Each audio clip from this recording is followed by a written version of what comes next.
ẹ súnmọ́ ìjọba ìkẹ́ bá wọn sọ̀rọ̀ ìgbẹ̀yìn ìjọba yóò mà ní dáa níwájú ọba àwọn bá o àwọn wòlíì wọn lè máa tà wọ́n ṣùgbọ́n ìgbẹ̀yìn ìjọba yìí kò ní fẹ́vọ̀ Yorùbá rárá sọmọ wa ló yẹ kó bà ìlú jẹ́ ìjọba yìí bà ìlú jẹ́ ẹja sọ̀tọ̀ lórí ọ̀rọ̀ láti ọdún mẹ́ta báyìí sí mẹ́rin tí Tinubu ti wọlé ẹ kà dárúkọ kankan rere tó gbèsè tó jẹ́ Yorùbá achievement Olúwa ń sọ fún mi ní ìsìn báyìí pé gbogbo ilẹ̀ Yorùbá mo rí àgbọ̀n lọ́wọ́ wa kí ni tó máa gbà ẹ́ mo rí i pé mo dẹ̀ rí Tinubu nínú àgbọ̀n yẹn Olúwa sọ pé òfo ni gbogbo wa máa mú bọ̀ nínú ìjọba rẹ̀ ìjọba ẹ̀ ló dẹ̀ máa pa ènìyàn jù ìjọba ẹ̀ lẹ̀já ti sàn jù ìrìnàjò tí Trump wá bá Nàìjíríà rìn Olúwa sọ pé ó sì máa di ogun sí Nàìjíríà lọ́rùn ẹ kọ́lẹ̀ ìṣẹ̀lẹ̀ ńlá wà níwájú Nàìjíríà o níwájú ọba àwọn ìṣẹ̀lẹ̀ ńlá wà níwájú Nàìjíríà ó wà níwájú Tinubu gangan wọn nínú àwọn alágbára tó wà ní orílẹ̀-èdè tí wọ́n lé ìbò ó ṣeéṣe kó ti kú kó tó di 2027 Èkó gangan ló dì sọ Sunday Igboho kì í ṣe Buhari ló gbé Sunday Igboho sí ẹ̀wọ̀n kì í ṣe Buhari ló lé Sunday Igboho kúrò nílẹ̀ Yorùbá ó di ọ̀la tí Sunday Igboho fẹ́ lọ ṣeré lẹ́kọ̀ọ́ ni wọ́n bọ̀n báàsì ilé ẹ̀ tán ní ká lọ pàdánù pé tí Tinubu bá ti mọ̀ pé òun máa dé ìparẹ́ ká lọ yanjú ẹ̀ ní ìsín ó tẹ̀ wá lọ sọ ọ̀tádọ̀ rẹ̀ gbọ̀n mi ẹkú gbọ̀n mi Sunday Igboho ẹkú gbọ̀n mi ó disappoint ọmọ Yorùbá ó disappoint gbogbo àwa tá a wà lẹ́yìn ẹ̀ ó dìbà ẹkú gbọ̀n mi Sunday Igboho ọlá gbogbo àwẹ̀ tí mo gbà fún ní ìmọ̀ ọ́ rí Buhari kọ́ ló gbé Sunday Igboho sẹ́wọ̀n o Buhari kọ́ ló lé Sunday Igboho kó o Èkó náà ti lé Sunday Igboho Èkó náà ti ṣèpàdé táwọn fi lé Sunday ó nóye ẹ̀mí tó kú lẹ́kọ̀ọ́ ní ọjọ́ tí Sunday Igboho fọlọ́ sí rally ó di ọ̀la ìgbà tá lọ kọ́ pé ká lọ pa Sunday Igboho ní Malé nìbàdàn àwọn tó pa Sunday Igboho yìí torí ká lè débi tẹ̀ àwọn gan ni Sunday Igboho wá campaign fún báyìí láti ìgbà tí Tinubu ti wọrí oyè yìí kò sí Èkó fúnra rẹ̀ tí wọ́n sọ pé Tinubu tó Èkó ṣe kò sí ibì kan ní Èkó tí wọ́n ti lo náà 24 hours sí including àwọn tó ń lo kinní pé wọ́n múnáwá náàárọ̀ títí ilẹ̀ dẹ̀ sún wọn múnáwá iná yẹn ò ṣẹ́jú kò ṣẹlẹ̀ lẹ́kọ̀ọ́ rí over 32 years ni Tinubu ti handle Èkó Tinubu ò dẹ̀ rí tí mo bá dẹ̀ parọ́ kí gbogbo tí mo sọ yìí ẹlẹ́dàá ayé àtọ̀run máa bí mi Tinubu ò dẹ̀ rí ṣe jù ú pé kó wó ilé àwọn mẹ̀kúnnù kó tà á fún àwọn olówó kó wó yànnà wòrò kó wó kínní kó wọlé gbogbo àwọn ọba Èkó tí ayé wọn ti burú tí wọ́n ti gbẹ̀gún tí wọn ò ní ṣe rere tí wọ́n torí owó gbogbo ọba Èkó ni mò ń sọ yìí o ó lè dọ̀la káníkán lọ kidnap kápá mi o tí ayé wọn ò ní ṣe rere títí Jésù yóò fi dé gbogbo wọn dẹ̀ dákẹ́ torí owó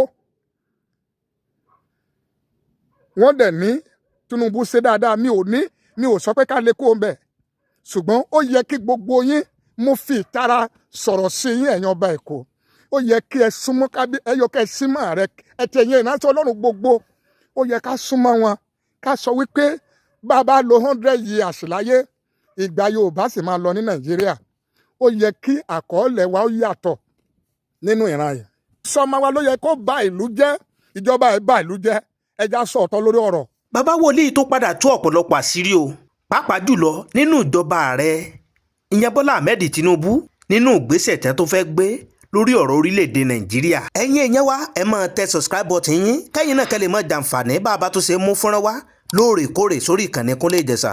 ọ̀rọ̀ dójú ẹ̀ o wòlíì Násírì ó tú pẹ̀rẹ̀pẹ̀rẹ̀ àṣírí lórí ọ̀rọ̀ ààrẹ Bọ́lá Ahmed Tinubu ìyẹn president wa ẹ̀yin èèyàn ìyẹn nìkan mọ̀ tó wá kọ̀ ariwo tí àwọn èèyàn ń pa lórí ọ̀rọ̀ Sunday Igboho nígbà tí wọ́n lọ ká Sunday Igboho mọ́lé ṣùgbọ́n ariwo táwọn èèyàn ń pa ni pé ìjọba Buhari ló ṣiṣẹ́ búburú yìí ṣùgbọ́n àṣírí ti tú o.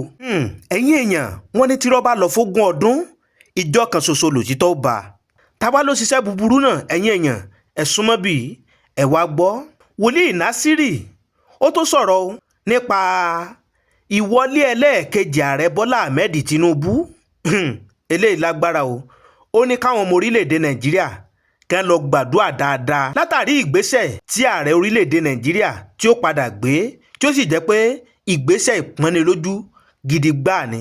ẹ̀yin èèyàn ẹ wò ẹ máa pín fọ́nrán yìí o ẹ máa pín lógúnlógún ẹ máa pín lọ́gbọ̀nlọ́gbọ̀n lórí ìkànnì Kúnlé Ìjẹ̀ṣà. Tó bá jẹ́ ìgbà àkọ́kọ́ yín rè tẹ́ bá ìkànnì pàdé, a kí n káàbọ̀ sórí ìkànnì wa. ẹ̀yin èèyàn, nǹkan ń ṣẹlẹ̀ o, oríṣiríṣi ni wòlíì yìí tú látàrí n tí ó padà ṣẹlẹ̀ nínú ìjọba Bọ́lá Ahmed Tinubu.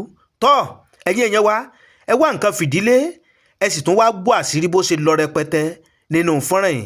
Ẹ fìdílé nǹkan. Tó bá jẹ́ ìgbà àkọ́kọ́ yín rè tẹ́ bá ìkànnì pàdé, ẹ tẹ subscribe button yín kẹ́yìn náà kẹ́ lè mọ jàǹfààní lóòrèkóòrè lórí ìkànnì wa. Ẹ má wá gbàgbé àdéhùn àlàmúṣẹ pé gbogbo nǹkan tó bá ń lọ káàkiri gbogbo àgbáláyé làámọ̀ mú wá sí etí ìgbọ́yín, tẹ́yìn náà tẹ́ mọ̀ fojú ara yín rí, tẹ́ sì mọ̀ fi etí ara yín gbọ́ bó ṣe ń lọ lórí ìkànnì Kúnlé Ìjẹ̀ṣà. ẹ̀yin èèyàn, ẹ má wá jẹ́ ń dènà pẹ́nu, ẹ jẹ́ kí n tó gbé fọ́nrán wọlé kẹ́ ẹ gbọ́. Sunday Igboho tá a gbójúlé ó ti já wa kulẹ̀, ó ti já wa kulẹ̀. Ó lọ kí Tinubu ó fẹ́ lọ Àbújá. Ẹ ti gbogbo wa torí ẹ tán torí ẹ bú gbogbo wa, tán torí ẹ fà wá ya, tán torí ẹ bàtẹ, tán torí ẹ ń bú wa lórí mídíà pé à ń gbé aláwo lẹ́yìn. Ó wá disgrace wálé at the end. Ó kó aṣọ òṣèlú sọ́run. APC tó fẹ́ pa lánàá. It is well. I sorry. Èmi ò gbàdúrà búburú sí yóò Sunday Igboho. The Lord will touch your heart. He will touch you. Torí pé ó ti jìjà rere, ó ti sọ̀rọ̀ rere, ó dẹ̀ ti ṣiṣẹ́ rere sílẹ̀. Àwọn olóṣèlú yìí ló fẹ́ ba ayé rẹ jẹ́, ló fẹ́ condemn ẹ. But I believe God will so rise for you. Ọlọ́run máa gbé àánú dìde fún ọ. Ìjọba PDP ti tán ní Nàìjíríà. A kàn ń ṣe ohun tó bá wù wọ́n kàn ṣe. Ọlọ́run ò lọ́wọ́ sí ìjọba méjèèjì yẹn mọ́. Ní ìwà mọ̀ ọ́ bóyá Ọlọ́run tó lè gbé àwọn míì dìde ní mọ̀, ṣùgbọ́n ẹ gbàdúrà. Finally, gbogbo àwọn ọmọ Ọlọ́run kò sọ́nà àbáyọ mọ́ o. Gẹ́gẹ́ bí Tolúwa wí, àfi tí Nàìjíríà bá yí padà, kí Sànjà gbàjọba, ká pín. Ọ̀nà mẹ́ta yẹn nìkan ni. Lẹ́yìn yẹn, kò sí àtúnṣe, kò sọ́nà àbáyọ fún Nàìjíríà. Wọ́n lè condemn ní tí mo sọ yìí o. À ń jẹ wá, àwọn bá ṣe pa àwọn bá wa, ẹ̀wò bá ṣe dà ìlú Ìdànrèrú. Kí ló ṣẹlẹ̀? Kí ló ṣẹlẹ̀? Kí ló bá ṣe pé Ṣèyí Mákindé lọ, ó lọ dàràjò pọ̀ mọ́ Wike àti gómìnà Èkìtì àná ọmọ ọ̀run àpá èdè wọn yẹn. I'm being a first lover of Ṣèyí Mákindé. Ìgbà tó ti dàràjò pọ̀ mọ́ mo ní Ṣèyí Mákindé máa ṣẹ̀sìn kẹ́yìn ni, ó dẹ̀ pàpà ṣẹ̀sìn ọ̀hún. Torí ọmọ ojúlówó ọni tó lóun fi àánú kẹ́ni. Mi ò wá ẹnì kankan, bọ̀ tí mo bá ti rí i pé ẹnì yìí ṣe dáadáa, àwọn bàbá wa Ṣẹ́gun Òní gbogbo wọn ṣe dáadáa, Àǹbọ̀dé, Arẹ́gbẹ́ṣọlá, ìgbà ayé ẹ̀ ni mo ti rí, ìgbà ayé Arẹ́gbẹ́ṣọlá àti Ṣẹ́gun Òní ní Èkìtì àti Ọ̀ṣun ni mo rí i pé à ń lo iná fún 24 hours. Mo rí bàbá wa Tinubu, ó wọ aṣọ ọ̀sà, ó wá ń gbọ́ rẹ káàkiri inú church. Mo wá béèrè pé ìgbà ó ní Tinubu di ọ̀sà tó ń gbọ́. Olúwa sọ pé ìjọba wọn tó ń lọ yìí, tí Tinubu bá ti tún padà wọlé, ìjọba rẹ̀ yóò affect gbogbo ìjọ ní Nàìjíríà. Ẹjọ́ ẹ̀kọ́ ilẹ̀ o, mi ò gẹ̀ẹ́sì o. Ìjọba rẹ̀, ìjọ yóò máa san tithe irú tí wọn ò san rí ní Nàìjíríà. Ìjọba tó ń lọ yìí, tán bá ti wọlé ní second time, wípé wọ́n extend the year of tenure wọn, kò ní sọdún mẹ́rin mọ́. Ó lè mo sáré pé wọ́n kọ ×2, bóyá wọ́n fẹ́ add 2 sí o, àbí wọ́n fẹ́ multiply rẹ̀ by 2 lé o, I don't know. Olúwa ní pẹ̀lú ìgbà tán bá ti lè rí àṣeyọrí yẹn ṣe pé Nàìjíríà àti gbogbo ọmọ Ọlọ́run pé a wọ ìgbèkùn ẹ̀sìn títí orílẹ̀-èdè yóò fi pín, àbí tí Sànjà tí ó fi gbàjọba. Ẹ̀kọ́ ilẹ̀ o. Mi ò dẹ̀ mọ ohun tó lè ṣí wọn lọ́wọ́ ká má sẹ́yìn. Àfi Ọlọ́run nìkan ní ọ̀nà àdìtú ló lè ṣí wọn lọ́wọ́, àdúrà. Ẹ̀kẹta, kí ẹ gbọ́ mi o. Olúwa sọ pé wọ́n ti rẹ́gísítà Nàìjíríà sí Islamic State o. Mi ò against Islamic o. That is number 3. Ní ẹ̀kẹrin, ikú alágbára kan máa ṣẹlẹ̀ ní Nàìjíríà yìí tí yóò sẹ́yìn ìjì ìtàn Nàìjíríà bí wọ́n fẹ́ bí wọ́n kọ̀. Èmi ò mọ̀nà tí ó gbà ọ bọ̀tẹ́ kọ́ ilẹ̀. Ó yẹ kí n lanu tán ṣùgbọ́n mo dúró bẹ́ẹ̀. Ẹ̀kẹrin, mo ti sọ ní December 31, protest máa pọ̀ lọ́dún yìí ní ọ̀nà tá àti ìrírí, ṣùgbọ́n protest yẹn ó ṣeé ṣe kó má yí ìdí sí ohun tí ìjọba ará ìlú fẹ́. Dọ́là dẹ̀ tún máa padà tún gbéra. Ẹ̀kọ́ ilẹ̀ ní ọ̀nà tó lágbára. Ẹ̀kọ́ ilẹ̀ o. Unless tí gbogbo wa bá dìde tí a gbàdúrà tí Ọlọ́run tó bá wa dá sí. Ní ìtẹ̀síwájú ìṣẹ̀lẹ̀ kan sì wà kó tó di 2027 òun ló máa sọ election 2027 bí yóò ṣe lọ bí ìṣẹ̀lẹ̀ yẹn ò bá ti ṣẹlẹ̀ Olúwa sọ pé gbogbo ẹnikẹ́ni tó bá ń sọ àsọtẹ́lẹ̀ pé ó máa disgrace ẹ̀ pé kí n má bá wọn sọ kankan. Ní ìtẹ̀síwájú Olúwa ní kí n sọ fún àwọn èèyàn pé mo rí Peter Obi ó di hammer ó wá ń fọ́ àpótí ìbò. Kí ni ìtumọ̀ kí Peter Obi máa fọ́ àpótí? Olúwa sọ pé ó lè di ààrẹ orílẹ̀-èdè lọ́la ṣùgbọ́n pé wọ́n lo Peter Obi láti bà election Nàìjíríà jẹ́ ni. Wípé kò tí ì sí ní orí ó lè di ààrẹ lọ́la ṣùgbọ́n Nàìjíríà ò ní vote fún wọn kà ló sí sábàbí láti máa destroy election Nàìjíríà ni. Ariwo orí mídíà wọn lò láti máa bà election Nàìjíríà jẹ́ ni. Káwọn èèyàn má bàa mọ bí wọ́n fẹ́ yà sí. Ẹ lọ kọ́lẹ̀ ìyẹn tí àwọn ìjọba ti Tinubu àti Nàìjíríà. Ní ìtẹ̀síwájú ọ̀rọ̀ Ọ̀ṣun election Ọ̀ṣun ọ̀rọ̀ Ìbàdàn ẹnikẹ́ni tó bá fẹ́ gbàpò tí ní under party mìíràn tí ìbá ṣe APC ó máa le fún kó tó lè wọlé torí pé wọ́n fẹ́ yí gbogbo ẹ̀ dànù wọ́n kà fẹ́ yìí tán ṣe l'Ábùjá ni wọ́n á ṣe náà fún àwọn election ọdún 2027 àdí Ìbàdàn àti Ọ̀yọ́ àti Ọ̀ṣun. Eléyìí ti Akpabio àti Wike Olúwa sọ pé ohun èlò lásán ni Tinubu fi wọ́n ṣe pé wọ́n sì ń lọ ẹ̀wọ̀n lórílẹ̀‐èdè yìí. Ó lè pẹ́ o ṣùgbọ́n ẹ̀wọ̀n tí El-Rufai èyí tán ṣe wò títí Wike àti tàbákò àtàpábíò pé ẹ̀sìn wọn máa ju ti Emefiele lọ. Ẹ lọ kọ́lẹ̀ àsọtẹ́lẹ̀ lélẹ́yìí àwọn kan tí mo sọ tí ọba àwọn bá fi sí iwájú mi láti sọ nìyẹn. Finally mo rí Tinubu ó wà lórí ẹṣin Àbáṣà wà lórí ẹṣin wọ́n wá ń sá lọ the same ẹṣin aṣọ ológun ni àwọn méjèèjì wọ̀. Ọlọ́run àwọn ọmọ ogun wá sọ fún mi pé Àbáṣà ìkejì ní ìjọba Tinubu àfi tí Nàìjíríà bá gbàdúrà dáadáa wípé ìjọba Àbáṣà ti democracy ní ìjọba Tinubu pé kò dẹ̀ ní favour òun kò ní favour àwọn tó gbà ní ìmọ̀ràn kò sì ní favour Nàìjíríà ọ̀ǹtì tí gbogbo wa bá dìde àdúrà pé ìtumọ̀ tí mo rí i pé gbogbo ohun tí ìjọba Àbáṣà ṣe òun ló máa ṣe. Ọba àwọn bá dẹ̀ ní kí n sọ fún àwọn ọmọ Ọlọ́run káàkiri Nàìjíríà àti àgbáyé ẹ pẹ̀lẹ́ o. Àwọn ìdílé owó tí àwọn èèyàn ń gbà lọ́wọ́ Àbáṣà tí gọ́ọ̀mẹ̀ntì gbà pé nígbà tí ìjọba Tinubu bá lọ owó tí Nàìjíríà máa gbà nínú ìjọba rẹ̀ ó máa ju ti Àbáṣà lọ tí gọ́ọ̀mẹ̀ntì àṣà máa gbà ní gbogbo ìgbà. Ẹ lọ kọ́lẹ̀ o àwọn ìyàwó àwọn ọmọ ọ̀pọ̀lọpọ̀ àwọn tó bá Tinubu ṣèjọba ní gọ́ọ̀mẹ̀ntì orílẹ̀-èdè sì máa gbé nígbà tí wọ́n bá parí ìjọba pé gbogbo tí Tinubu ṣe yìí pé ó ń kọ́ àwọn ará nọ́ọ̀tì lẹ́kọ̀ọ́ ọ̀nà tí wọ́n gbà tí ìjọba bá ti tún lè padà sọ́dọ̀ wọn kò ní sí ọ̀wọ̀ kankan lórílẹ̀‐èdè yìí àbí lára ọmọ Nàìjíríà. Gbogbo àyín tẹ́ ẹ bá jẹ́ ọmọ Ọlọ́run ẹ dìde kẹ́ ẹ gbàdúrà fún ìjọba Yorùbá yìí kí òpin rẹ̀ má gbomijé lójú wa. Ọmọ wa ni kò sí ẹnikẹ́ni tó lè pààyàn rẹ́ ṣùgbọ́n ẹ gbàdúrà.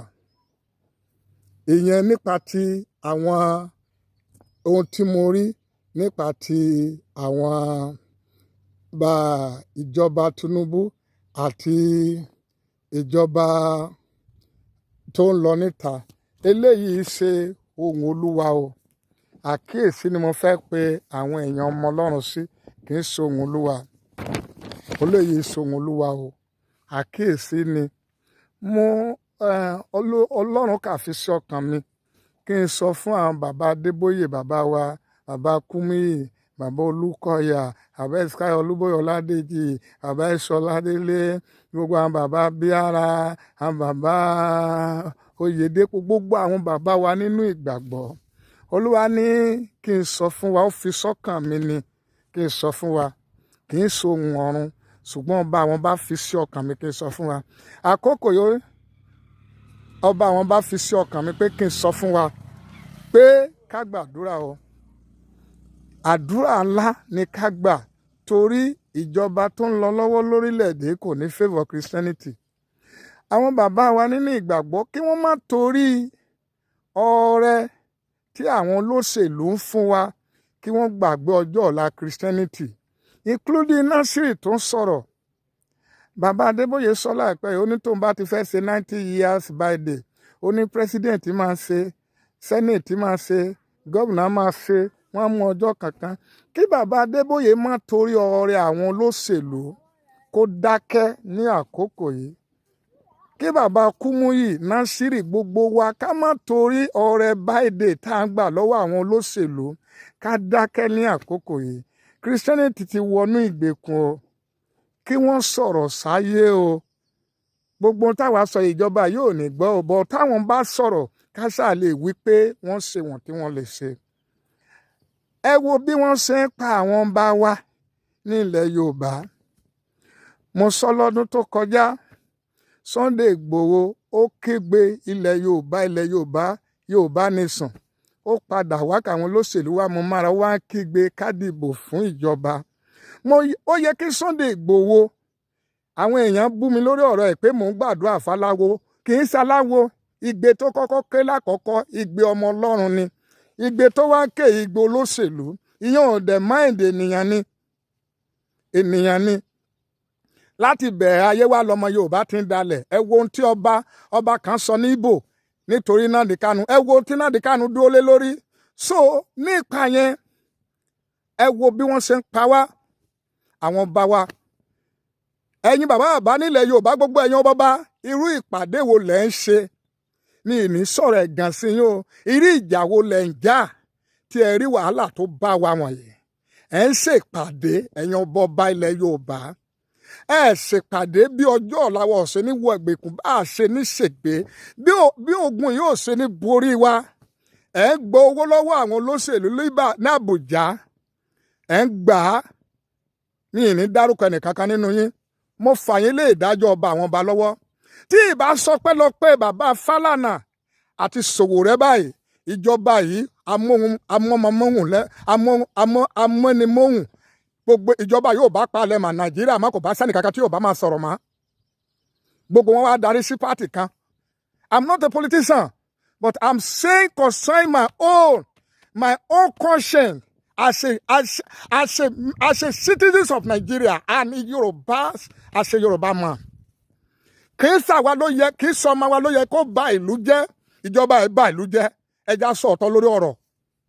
Tọ́ ẹ̀yin èèyàn wa níta tó ní ká tó mú wá sí etí ìgbọ́yín rẹ o. Ntẹ́yìn náà bá nílé rò ń gbà lórí fọ́nrán tẹ́ ẹ ti gbọ́ tí wòlíì Nasiri tí wọ́n sọ yìí. Ẹ jẹ́ ká gbọ́ èròǹgbà yín lábẹ́ kọ́mẹ̀ǹtì wa.